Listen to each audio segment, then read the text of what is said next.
Hello, hello, everyone. Welcome back to our podcast. I am here with the amazing Lina, but honestly, Lina, I can barely move my lips to speak. I think I literally turned into an ice cube on my way to the studio today. It is freezing out there. Oh, I totally feel you, Omar. I saw you coming in and you were shaking. The weather is absolutely miserable today. But you know what? Your frozen face is actually the perfect opening for our episode. My frozen face is a topic? Well, I'm glad my suffering is useful.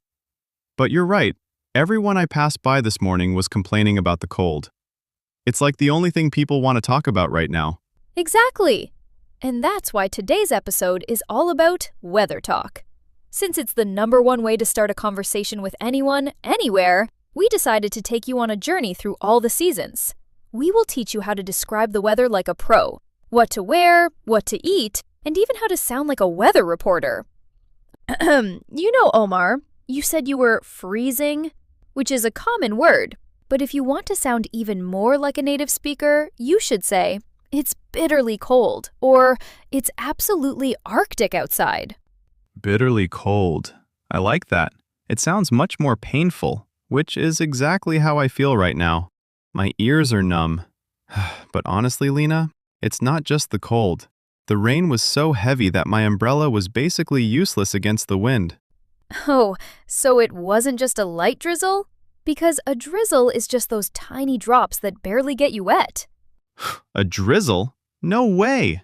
It was a total downpour. The sky just opened up. I was soaked in seconds. It felt like I was standing under a waterfall. Well, that's your first mistake, Omar. When it's pouring like that, or as the famous idiom says, when it's raining cats and dogs, you need more than just a simple jacket. Did you not check the forecast? You should have worn a heavy, waterproof overcoat, a thick woolen scarf, and definitely some sturdy boots to keep your feet dry. Wait a second, Lina. Raining cats and dogs? Every time I hear that, I imagine kittens and puppies falling from the clouds. It sounds like a scene from a cartoon. Why on earth do people say that? Did cats actually fall from the sky back in the day? Not quite, Omar. There are many theories, but one popular story says that in old cities, streets were so narrow and drainage was so bad that during heavy storms, unfortunately, stray animals would get caught in the floods. When people saw them floating after a storm, they started saying it's raining cats and dogs. It's a bit dark, but the idiom stuck. That's a bit intense, but it definitely fits the mood today. I could hear the thunder rumbling and rolling from miles away before I even left my house. It was like the earth was shaking. And then, boom! A massive bolt of lightning lit up the whole sky. Exactly, and that's a great vocabulary point for our listeners. When you talk about lightning, don't just say the light. You can say a flash or a bolt of lightning. And for the sound, we say the thunder rumbles or claps. It makes your description sound much more professional and dramatic. I'll definitely keep that in mind. But honestly, with all this rumbling and pouring, the only thing I could think about was a big hot bowl of lentil soup. Isn't that the ultimate rainy day food? Oh, absolutely. When it's gloomy, gray, and chilly like this, nothing beats comfort food. Whether it's a warm soup or a hot cocoa with marshmallows, it's exactly what you need to feel cozy and safe indoors. It's the only thing that makes me actually love winter. You're right, Lina. Being cozy indoors is nice, but I can't wait for the sun to come back. I'm already dreaming of the days when the snow melts and we start seeing some green again. Oh, you mean springtime. That's actually my favorite season to talk about because the vocabulary is so fresh. We move from the bitterly cold winter to a much more mild and pleasant weather. It's the season of rebirth. Exactly. But spring can be a bit tricky, right? One day it's beautiful and sunny, and the next day you're caught in a light shower. Spot on. In spring, we don't usually have downpours. It's mostly drizzles or scattered showers. And for the wind, it's not blustery anymore. It's just a gentle breeze. It's the perfect time to ditch those heavy overcoats and switch to light jackets, trench coats, or cardigans. I love that. It's the season where you feel a spring in your step, as they say. But I have to say, Even though the air is crisp and smells like flowers, my nose starts acting up. Is there a word for that pollen struggle? Oh, you mean hay fever. That is a very important word for English learners. When the flowers start blooming and the trees are budding, many people suffer from allergies.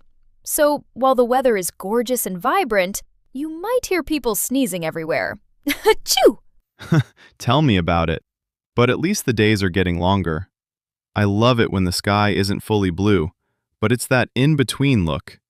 It's not dark, but not super bright either. Yes. We call that an overcast sky. It's when the clouds cover the sun like a thin blanket, but it's still bright enough to go for a walk. It's very common in spring. It's refreshing because it's not too hot yet. It's just lovely. Lina, I really enjoy that lovely spring weather, but I feel like it disappears in a blink of an eye. Suddenly, the birds stop chirping peacefully, and the sun starts attacking us. You mean we jump straight into summer? And trust me, Omar, when summer hits, the vocabulary changes from pleasant to extreme. We aren't just talking about a warm day anymore. Tell me about it. Sometimes it feels like I'm walking inside an oven. I usually just say, it's very hot. But I bet you have some upgraded words for me, right? Of course. If you want to sound natural, you should use words like scorching, sweltering, or even boiling. And if there is a long period of this crazy heat, we call it a heat wave. Scorching? That perfectly describes the feeling of the sun on my forehead. But what about that heavy feeling in the air? You know, when you feel like you're breathing water? Ugh, that's the worst part of summer. The humidity. When it's humid, the air feels muggy and sticky. It's that uncomfortable feeling where your clothes just stick to your skin. Ugh, I hate being sticky. This is when I start complaining to everyone I meet. Is it okay to complain about the heat to a stranger? It's actually the best way to start a conversation in summer. You can just look at someone and say, "Can you believe this heat?" Or, "It's a real scorcher today, isn't it?" It's a classic icebreaker. I'll remember that. But honestly, Lina, the only thing that makes me survive this blistering heat is thinking about the beach. There's nothing like a cool breeze from the ocean and a refreshing dip in the water. I totally agree. The beach is the ultimate summer getaway. It's where you can just soak up the sun. But don't forget your sunscreen, or you'll end up as red as a lobster. And speaking of the sun, we have a great idiom: to make hay while the sun shines. Make hay while the sun shines? Does that mean I should go farming when it's hot? Not quite. It means you should take advantage of a good situation while it lasts.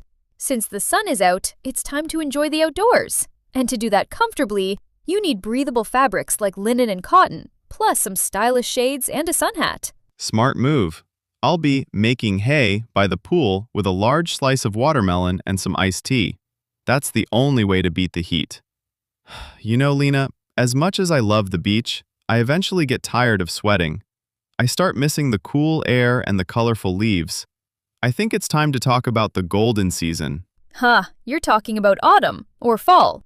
Now, Omar, earlier we said spring is tricky because of the light showers, but autumn is a different kind of unpredictable. It's much more moody and aggressive. You're right. In spring, the wind is a gentle breeze, but in autumn, it feels like the wind is trying to pick a fight. Exactly. We move from breezy to blustery and even gusty. If the wind is very strong, we call it a gale. This is the season where the air gets chilly, and the morning starts with a thick layer of fog or mist. Oh, I love the foggy mornings. It makes everything look so mysterious.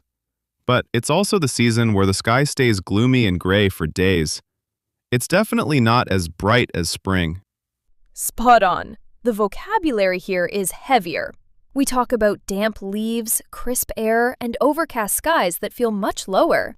And because the weather is shifting toward winter, you need transitional clothes. Like layering? I see people wearing trench coats, flannel shirts, and leather jackets everywhere. It's like a fashion show in the streets. It really is. And it's the best time to use that idiom we mentioned, to get wind of something. Since the wind is everywhere, it's like the air is carrying secrets and rumors. I love that. So, in spring we had hay fever, but in autumn we have crunchy leaves and harvest vibes. It's less about flowers and more about getting ready for the big freeze. Precisely. It's the perfect time to enjoy the last bit of outdoor life before the first frost hits the ground. And speaking of what's hitting the ground, let's see what the satellites have in store for us. Before we wrap up, Lina, I have to ask. We've talked a lot about describing the weather, but if I'm the one starting the conversation, what are the most common ways to actually ask about it? Great point, Omar. If you want to be simple, just ask, "What's the weather like?" Or, "How's the weather today?" But if you want to sound more casual with friends, you can say, "Is it nice out?" Or even, "What's it like out there?" What's it like out there? I like that one. It sounds very natural. And what if I want to know about the future? Like for a trip? Then you ask, "What's the forecast for tomorrow?" Or, "Do you know if it's going to rain later?" And speaking of the forecast, Omar, why don't we give our listeners a real taste of the news? Oh, are you saying what I think you're saying? Exactly. Ladies and gentlemen, stay tuned. We are switching to our weather station right now. Omar, give me a beat. You got it. And now, for the latest updates, let's go to our chief meteorologist, Lina. Thank you, Omar. Good evening, everyone. We are looking at a very unstable weather system moving in from the north. Expect heavy precipitation starting late tonight with a 90% chance of thunderstorms. Wow, that sounds serious. What about the temperatures? Well, we are seeing a significant drop in temperatures.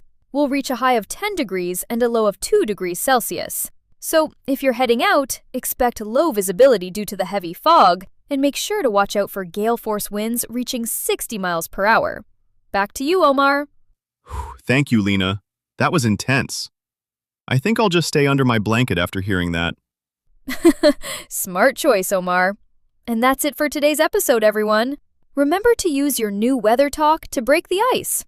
See you in the next one. Bye-bye.